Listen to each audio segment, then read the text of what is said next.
Hi, Georgia. Can you hear me? Okay.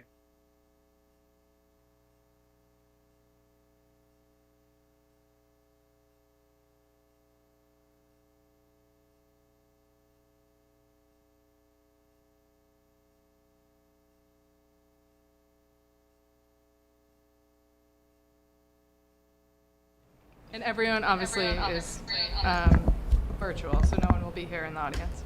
So we're good, Mike. We're live. Okay, good evening. Welcome to the Town of Danvers Conservation Commission. And we operate under the Mass General Law, Chapter 131, Section 40, the Wetlands Protection Act, and Chapter 26 of the Town of Danvers General Bylaw, the Wetlands Protection Bylaw. So after the applicant presents his or her request, the board has had time to ask questions and discuss the project. We will accept questions from the audience. Because this is a public meeting and is required by law that you give your name and address first. Although we may disagree on issues raised, all persons during the meeting are expected to conduct themselves in a civil manner. Just be respectful of each other.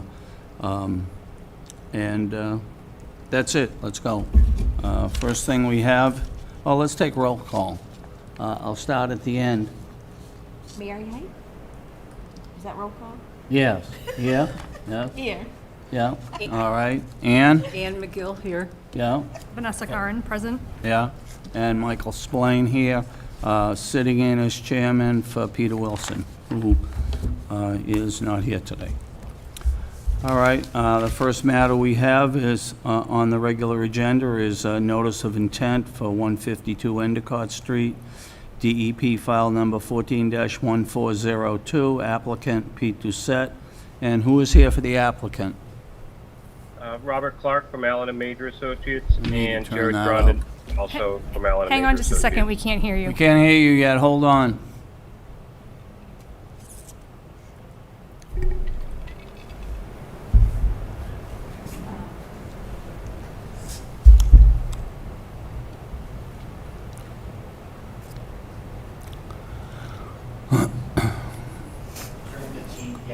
For the guy presenting. Bob, can you say something? Sorry. Yes, can you hear me now? I believe it's out Can you hear me now, Georgia? there. We can hear you. We just can't hear you that loud, so it's on us to increase All right, our let me- volume. I'm up to 86. That's at 100. Okay. Here, what about this I now? think it might be up. My boss told me it's on. Can you say something, Bob? Yep. Can you hear me now? That's better. A little It's better? Yeah, that's Okay. better. You can just make Okay. sure he speaks up, yeah. Okay, best I can. thank Okay, I you. can Yeah, no more. try to speak close to the microphone as well. Can you guys hear? Okay, can you see my screen too, Georgia? Yes. Do you mind making it full screen, removing that, if that's possible? Yep. Just so the commission can see, and if not, that's okay.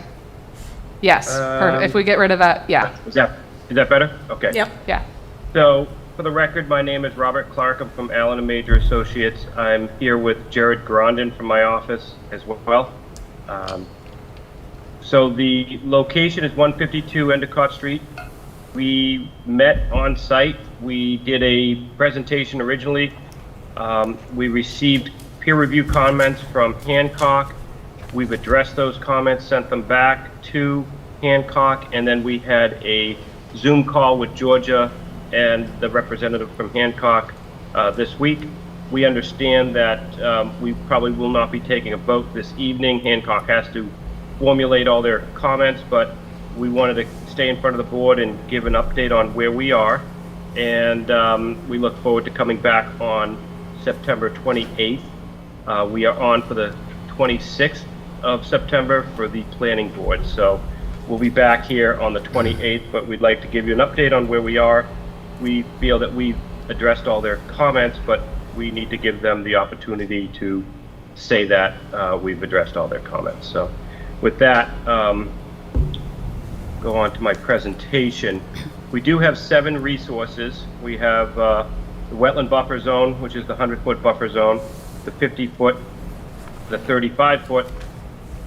We have bank, we have riverfront 100, 200, we have floodplain, And we also have, well, BBW and also coastal wetlands make up part of that wetland resource area.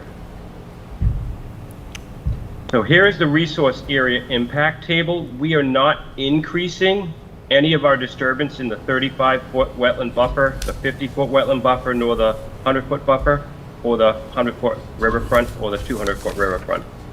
These numbers here are the existing impacts that are on the site. The post is the future impacts, but we're not increasing any of the impacts. They're actually a reduction. So in the 35-foot wetland buffer, we have a decrease of 26%. 50, we have a 23% decrease. 100-foot wetland buffer, we have a 17% decrease. And then the riverfront, 89, and then the 200-foot minus 31%. That's 13,000, 8,000 on the 100, 13,000 on the 100-foot buffer zone, 6,762 in the 50, and 4,476 in the 35-foot wetland buffer. Here we have the 0 to 35-foot no disturb. Again, we are not increasing any of the impacts. We're actually decreasing it. There's 11% reduction. There is actually 39,401 square feet in the buffer setback area. At the end of the day, we'll be at 17. So, I'm sorry. At the end of the day, we'll be at the post-development impact will be at 12,935. There's 39 total on site where there's existing 17 and we'll be at 12. So that's 11% reduction. Again, on the 0 to 50-foot buffer zone, there's 55,000 square feet of buffer zone setback area on site.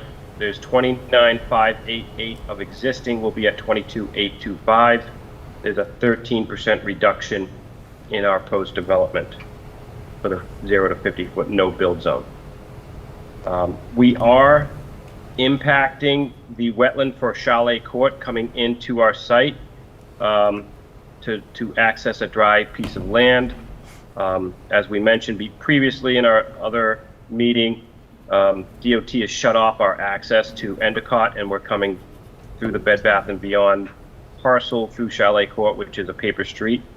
The wetland filling for that is 2,327 square feet. There's required filling of 3,491 square feet, and we're providing 3,513 square feet. So we are exceeding that that requirement.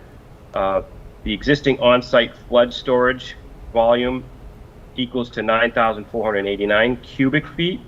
The proposed on-site flood storage volume that we're actually creating is 11,000, so we actually have an increase in our compensatory flood storage as well.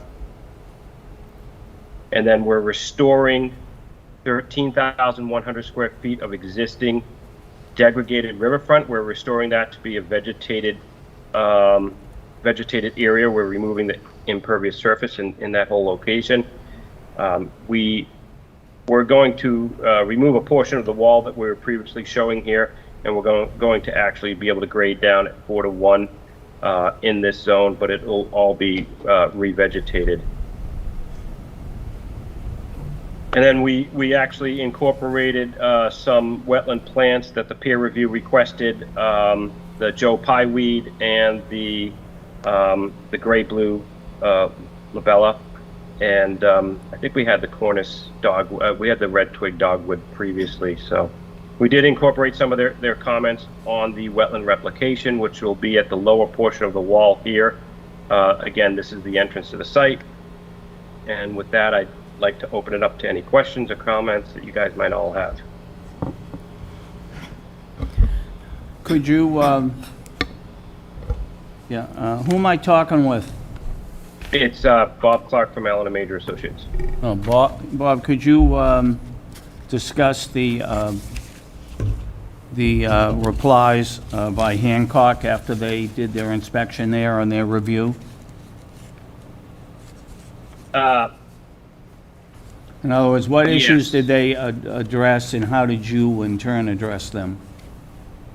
So at this point in time, we've addressed all of their comments that were previous.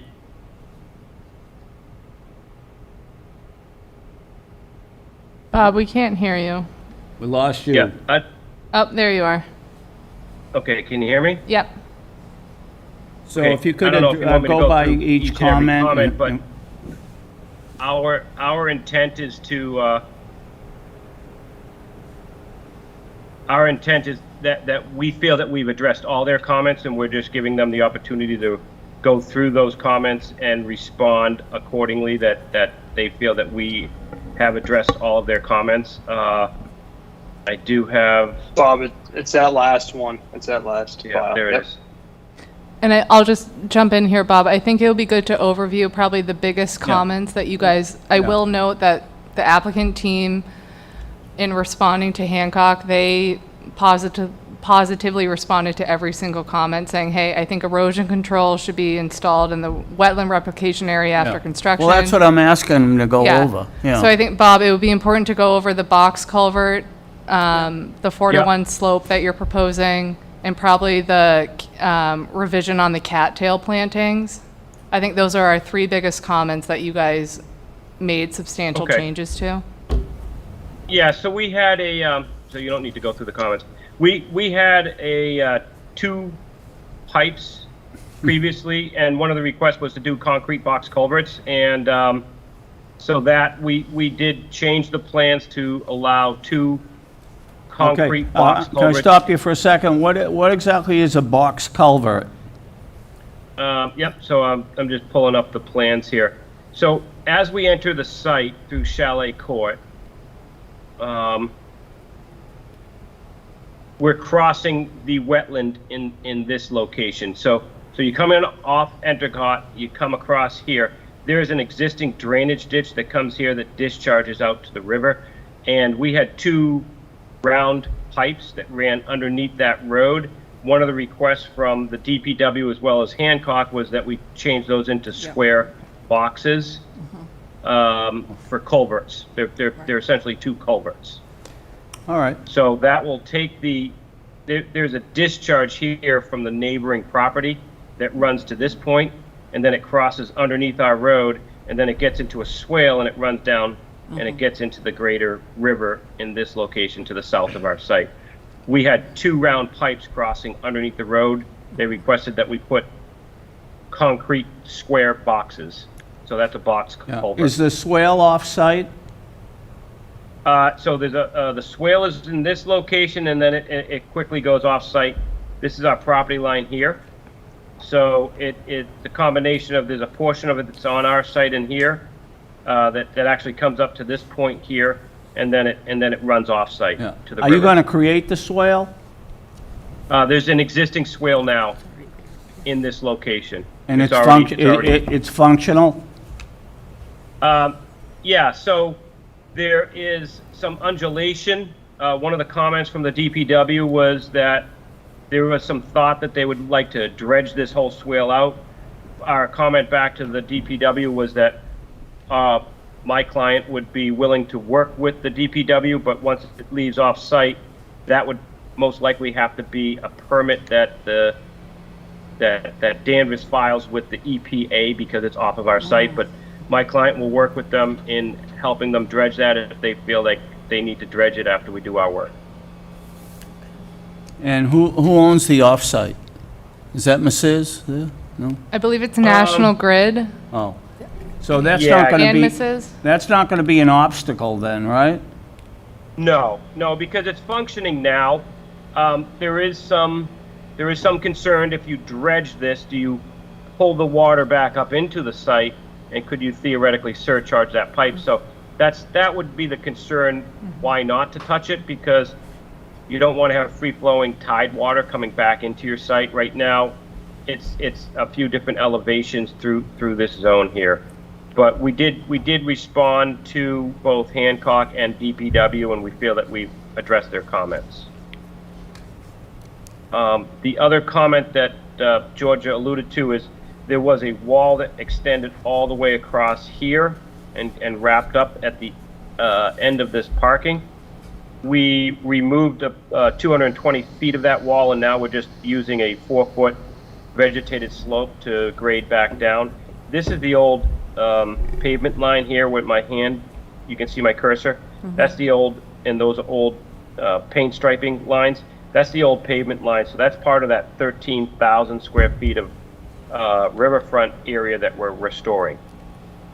So this is the new pavement line here. Yeah. I think, Vanessa, do you want to ask about the invasive species? Because I know that's something you're interested in. Sure, Yeah. I can do that. So I actually noticed that the plan was available for us to review, and I did read it. And the plan, my only concern is it only for 2 years? So there was The a request inspection. for us to issue and submit an invasive species management plan. So that has been submitted since we responded to the peer review comments. We did forward that along to Georgia. So Georgia, did you forward that along to the commission? Is that what Yes. they're referring to? Is that the one that you? Yeah. Okay. Yeah, that's the one that Vanessa. Yeah. The Goddard Consulting plan? Yes. Yeah, so that would be maintained and during the period of construction, but we're maintaining the site for over 2 years after that to make sure there's no invasive species that creeps in, and there's a management plan to remove any type species from the site, etc. But yeah, so that's the idea of the plan right now at this time. I think my only concern with it is if, like, it's going to be walked away from 2 Not years long enough. after construction, what's going to happen after that? I just, Phragmites is really tough, and it's in the area a lot, so even if you eradicate it on site, I feel like it's going to be reseeded from adjacent areas, and I personally would like to see something much longer. Okay. Or I don't know if it can be part of like the O&M, like ongoing for the site, but I just was concerned that, I mean, it looks like a lot of money is going to be spent on native plantings and you're doing a lot of work to improve the site, to revegetate the site. I would just hate for it to be walked away from after 2 years and then in 10 years it's 100% Phragmites again. I feel like that would just be such a waste of time and effort. Sure. Okay. All right, the other issue we noted was who's going to oversee the replication work during construction, and who will be inspecting during the 2-year growing period, which would be ties into what you said, the 2-year period. So the 2 years is to see that the new plantings take hold. Yep. But at the same time, the concern about the invasive species. Right, and I think 2 years is probably sufficient to let the natives take hold, provided the Phragmites can be kept at bay. I'm just worried about what happens after that. Not so much for the establishment of the natives, but just that they're not overtaken again. Yeah, we can incorporate something into the O&M plan to basically go out there and inspect and remove any invasive species as part of their yearly maintenance. That's fine. I would assume that Hancock would be overseeing us during construction. Would that be a correct statement, Georgia? Hancock would not be overseeing Okay. so you guys would have to hire your own environmental monitor. Okay. Or I'm sure that could be someone from Goddard, that at least one sees the wetland replication and then is inspecting probably 2 to 3 times a year to make sure that things are established for the growing period. And then for the operation and maintenance plan, that's going to be more, once everything's established, it's really kind of falls on the landscaping company that the property owner hires. And so I think it's going to be in 2 to 2.5 years, we make sure that that company knows exactly what they need to do and the limits of it. Okay. Yeah, as I mentioned, we don't have a problem putting that into the O&M plan to make sure that they have an ongoing maintenance schedule. And just for staff, George, since you've been here, is it realistic to expect that Phragmite can be kept down or kept out? I mean, if we have constant eyes on it and people, you know, they're pulling it when they see it, and they're pulling it early, and they're applying treatment possibly. I would think so. I mean, we've seen scenarios where it has been kept back in a certain line. It's like a battle. I know, it is a battle, but as Yeah. Vanessa said, they've spent a lot of money on the native. So I think Yeah. the important part, of course, is the wetland replication area Yeah. and kind of keeping a buffer. Yeah.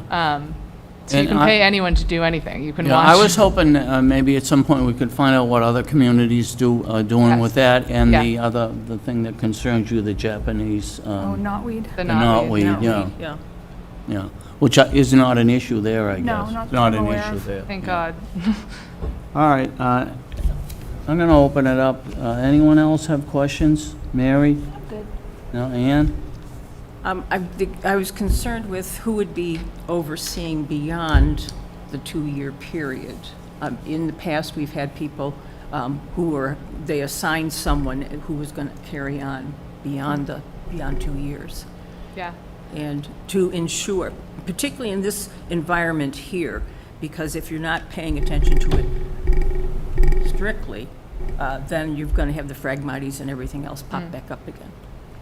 I will say, and what I've noted to the development team in our meeting yesterday is that I'm suggesting to the commission at the next meeting a couple standard conditions that they should consider adding to the order, and one of them is for a bond of 60 to 70,000, and that ensures for 2 years through the growing periods that all the natives are established, and that also can cover as long as the Phragmites are removed. And I know the commission's concern is after that 2-year period.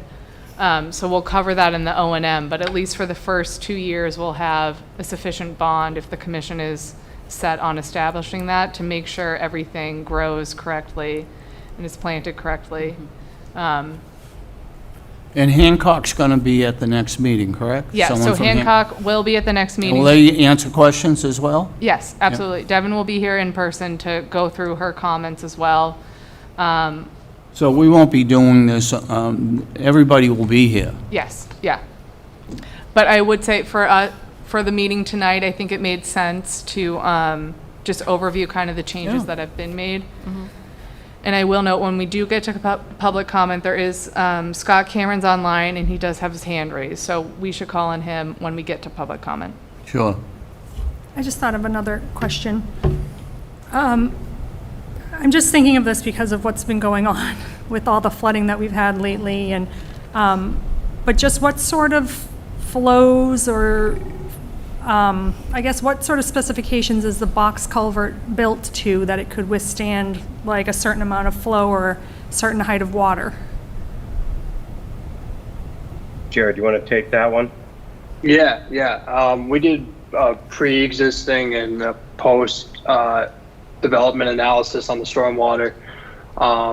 So we had taken all the existing contributing flows going to that existing. So there's an existing pipe with the land there's a little table that it weirs over right now. So we're piping it through that. So we analyzed the flows going to that area pre-development, and then post-development, we're actually mitigating that. And we did we do a pipe analysis through the HydroCAD program that we use for this analysis that will show us if the pipe will surcharge and can hold that contributing flow. It's a 2 foot tall by 5 foot wide opening that's under the road. I've got an invert. So on the low side, it's going to be at elevation 6. On the high side, it's going to be at elevation 6.72. So it does drain. It's sloped at a 1% slope down into that existing swale that's within the wetland. So we're sort of conveying the drainage as it's conveyed today, but adding an inlet for the water to sort of pass through, as opposed to over that natural weir that's out there today, with the culverts kind of enacting as a pass through with the roadway on top of it. So that was our sort of analysis on that area. So when you build that box culvert, Is that built to certain specs to allow for, like, when we talk about the 100-year storm or things like that, is that what you look Yes. at? Yes. So we analyze, the 2, the 10, and then we do the 25 for pipe sizing, and then the 100-year, we analyze all 4 of those storms for design. Bob, I can share my screen. Yeah, for some reason, I was trying to, I think I had too many. So this is sort of what we're doing right here. We're gonna have, there's an existing culvert that captures area from this existing development up here. It's piped through this, there's an existing drain pipe that comes right through here from this, there's a manhole out here as well. This drain manhole right here. That gets piped to this head wall. And this is gonna flow as it does today under this road and through this culvert. And then we're gonna have a riprap outfall protection to prevent scour. And it's gonna drain as it does today back to the resource. Also, any stormwater that's captured within the road, we've got a water quality CDS contact. It's a pre-treatment device. So we're treating any runoff from impervious areas. This area drain is tied into it as well, but that's in a landscape area, so we're not worried about stormwater pollutants entering that. So in a sense, we're making this better. Right now, this is sort of a plunge pool that's always inundated. It's sort of surcharging this pipe, and it can surcharge the upstream drainage, but having this culvert with the slope, it's sort of creating that hydraulic connection that isn't out there today. That will drain this area and not keep a standing pond. I've been out there and looked at it. I mean, it is sort of like a detention pond. Phragmites are growing within it. So this area will be all cleaned up, and I think it will be a much better situation than what's out there today. And just for context for the commission, the water that is discharging out, it's coming from across the street. So that Dunkin' Donuts, if you know that plaza, the Dunkin' Donuts, Yep. and then there's a gas station to the right. So Yep. all the stormwater that is captured in the catch basins from that impervious surface is piped under Endicott Street, and it discharges out here.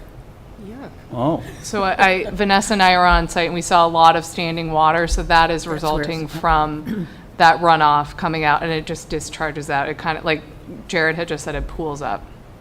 Okay, thank So you. you can see, I mean, right in here, you can see by the contour breaks, there's a high point here and then a high point here. So there's this existing sort of, probably a 20-foot long weir section where this is 10 feet deep and water just pools here. And once that 10-foot elevation is sort of met, then it'll overflow.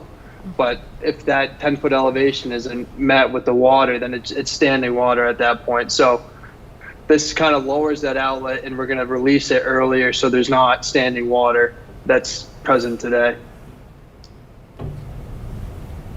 anything else? No? I think we're all set until the next meeting. The one comment I had is that I still want to talk to Steve King, and we had raised it earlier in the meeting, is the drainage resulting following the outfall, or dredging that channel that's coming up from the river towards the development site.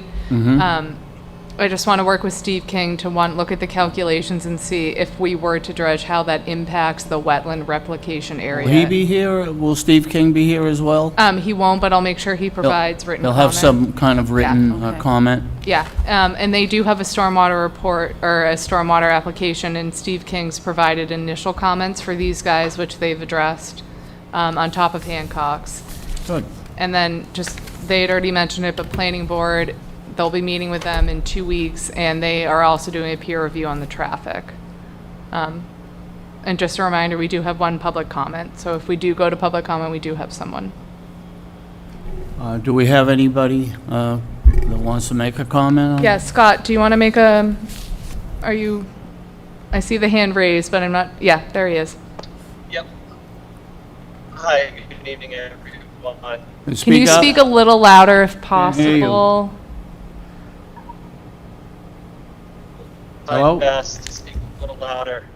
Good evening. My name is Scott Cameron. I'm a professional engineer at the Civil Moore & Cameron Group, 66 Elm Street in Danvers. I'm here tonight on behalf of Eastern Bank, was the trustee of the Animases and owner of the direct abutter 152 Endicott Street. And I just wanted to start first by saying that my client is excited that something will be happening here on this property. They very much would like to see this property redeveloped for a better use. It's been a challenging property for a long time. However, they do have a lot of concerns about the project and in particular the chalet court section of the project as it crosses through the wetland. And I apologize, I was not able to make the first meeting, which occurred while I was away.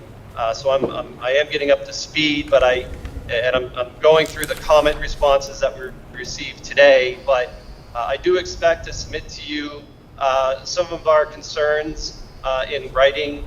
And I did want to take the opportunity just to, not that I need an answer tonight, but some of the things that I will be interested in hearing more about, mainly are, with respect to your bylaw and your regulations, how the project, has looked at other alternatives than what is currently proposed. And again, we are looking mainly at the chalet court, but the property in its entirety is under review within the buffer zone. So alternatives, we would be very interested in seeing other alternatives that would reduce impacts on the wetlands and the interests that you're looking at.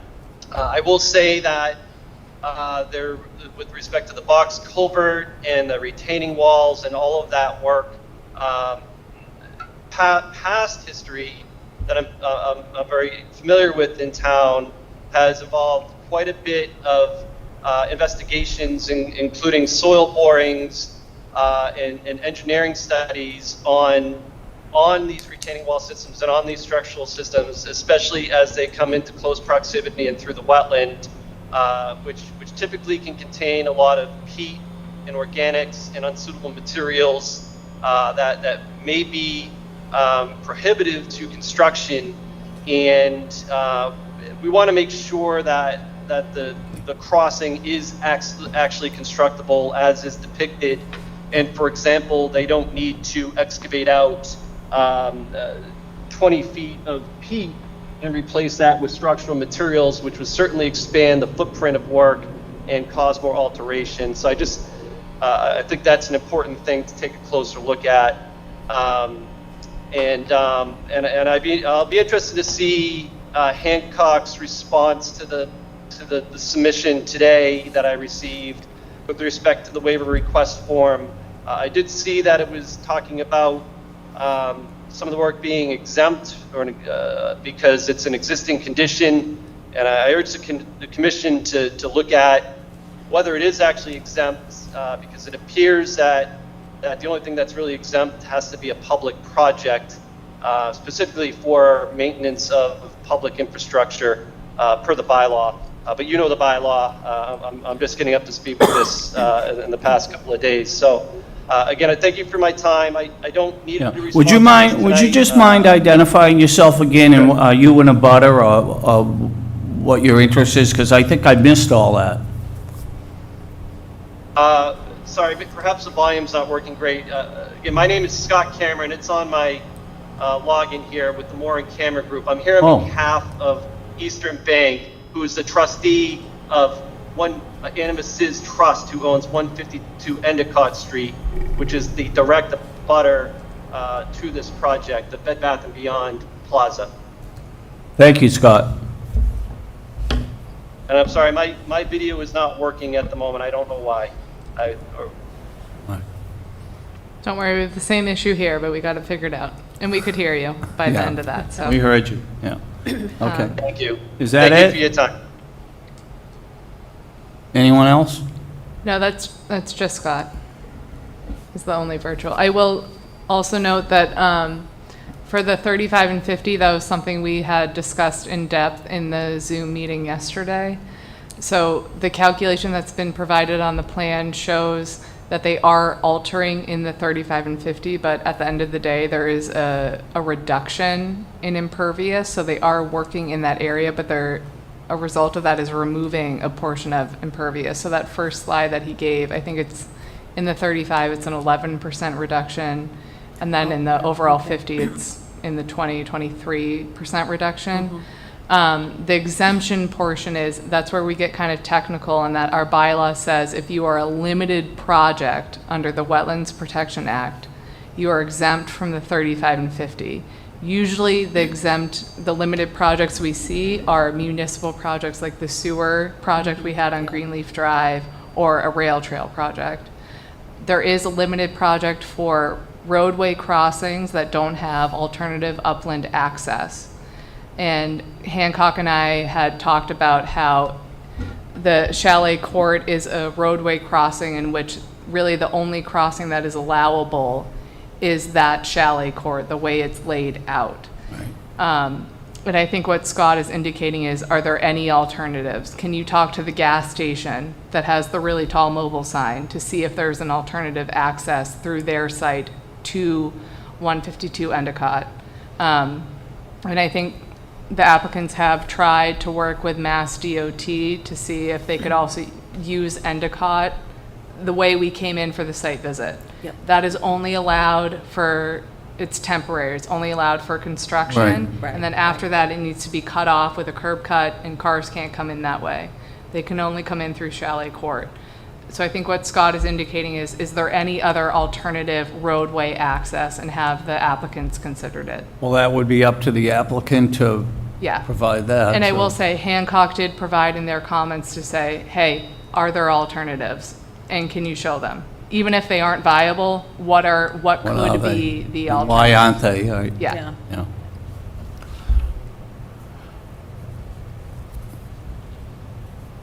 Well, Yeah, so this was a 1972 plan that the DOT shut off the access. This is only considered a temporary access to our lot.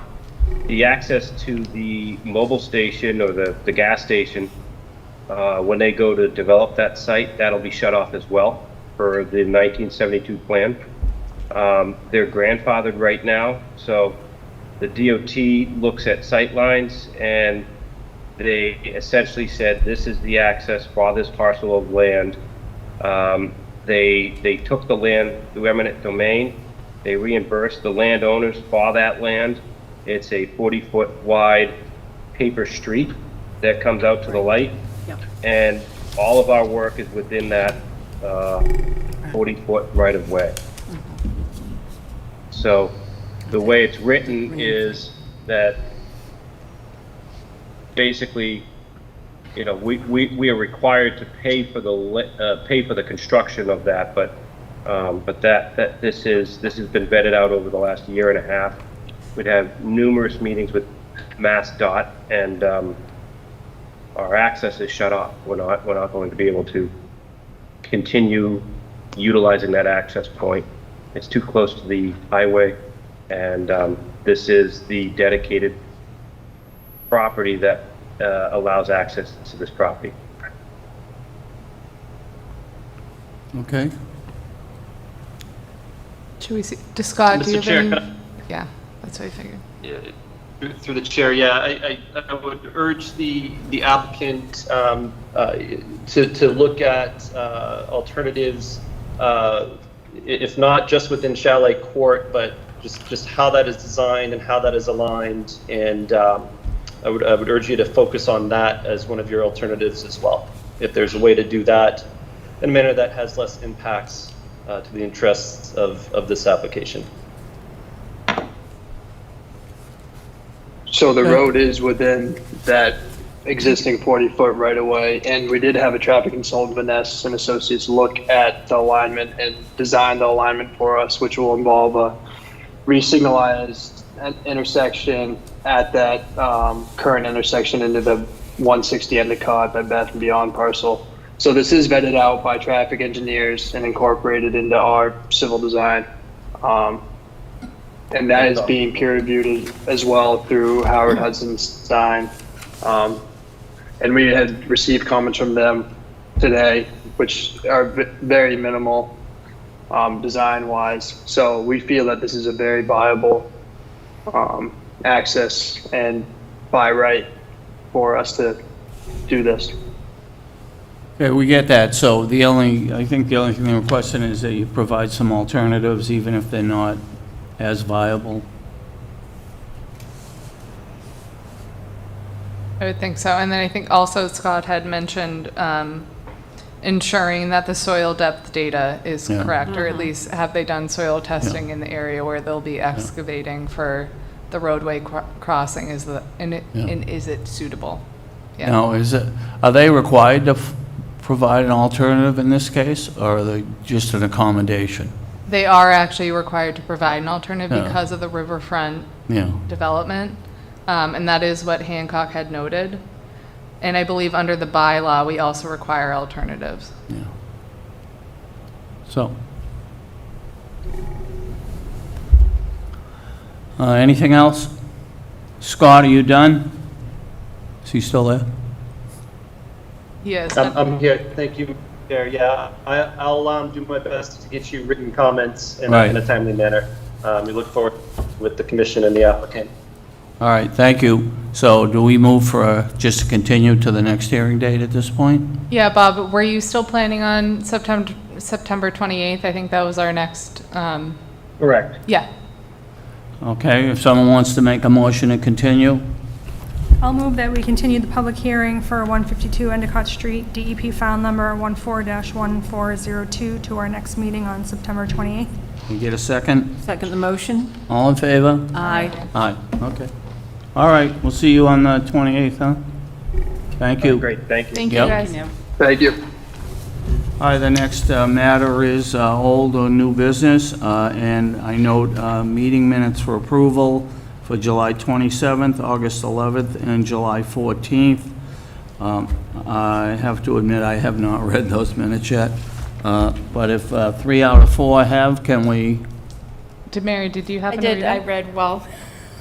Okay, 3 out of good. 4, we're good. Yeah. We can approve them.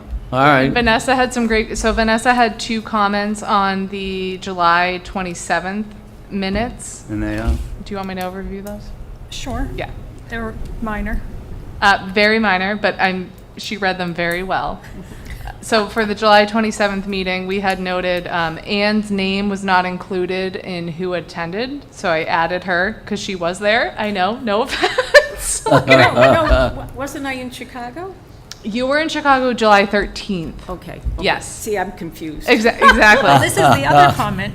When the file was named July 27th, but when you opened it, it said July 13th. Oh, So that's okay. probably Yes, All right. so it's very Okay. confusing. Confusion, So yeah. I I changed thought, the date to July 27th to reflect correctly, and I added Anne's name. Oh, So okay. those are the 2 minor corrections. That's it then. Yeah, That's it.